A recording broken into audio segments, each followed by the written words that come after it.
क्रिया। बच्चों, जैसा कि आप सब जानते हैं कि क्रिया का अर्थ है काम। मनुष्य जन्म से लेकर मृत्यु पर्यंत हर समय कुछ न कुछ करता रहता है। यह कुछ न कुछ हमारे आसपास होता रहता है।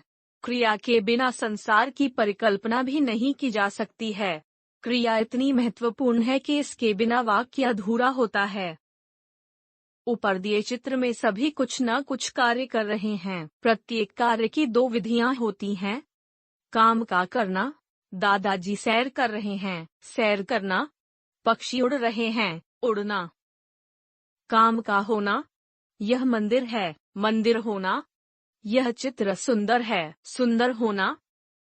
अतक्रिया की परिभाषा है, जिन शब्दों से किसी कार्य के करने या होने का बोध होता है उसे क्रिया कहते हैं। धातु। क्रिया के मूल रूप को धातु कहते हैं, जैसे खा, पी, चल, बैठ, उठ, लिख, पढ़, सो आदि। धातु के साथ प्रत्यय लगाकर अन्य क्रियाएं ना प्रत्यय लगाने से तथा क्रिया का सामान्य रूप बनता है, जैसे खा प्लस ता, खाता, खा प्लस ना, खाना, पी प्लस ता, पीता, पी प्लस ना, पीना, बैठ प्लस ता, बैठता, बैठ प्लस ना, बैठना। क्रिया के भेद। कर्म के आधार पर क्रिया दो भेद हैं।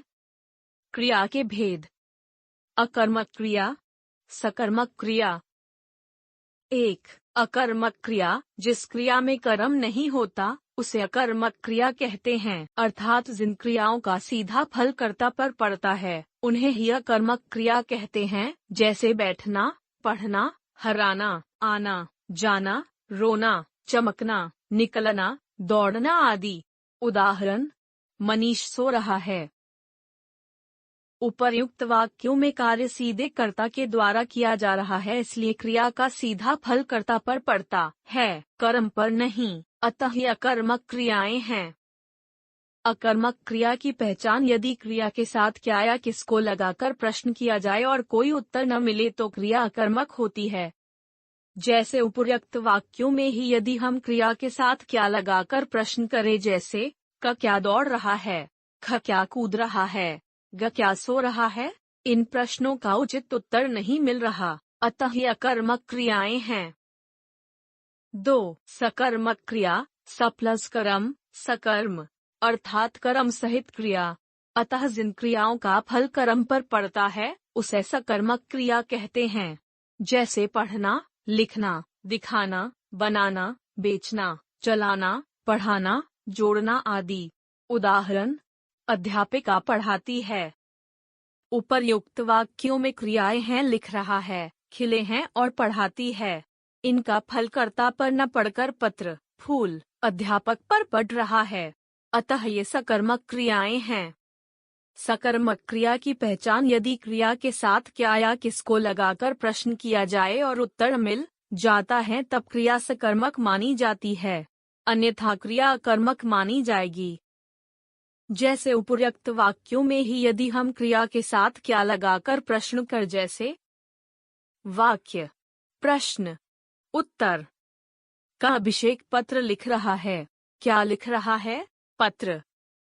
ख बगीचे में फूल खिले हैं, क्या खिले हैं, फूल। ग अध्यापिका पढ़ाती है, क्या पढ़ाती है, पाठ, कविता, लेख आदि। हमें उपर्युक्त उत्तर मिल रहा है, अतः ये सकर्मक क्रियाएं हैं। हमने सीखा: जिस शब्द से किसी कार्य के करने या होने का बोध हो उसे क्रिया कहते हैं। क्रिया की दो विधियां होती हैं, 1. काम का करना, 2. काम का होना। क्रिया के मूल रूप को धातु कहते हैं। कर्म के आधार पर क्रिया के दो भेद होते हैं, 1. अकर्मक क्रिया, 2. सकर्मक क्रिया। अकर्मक क्रिया में क्रिया का फल कर्ता पर पड़ता है। सकर्मक क्रिया में क्रिया का फल कर्म पर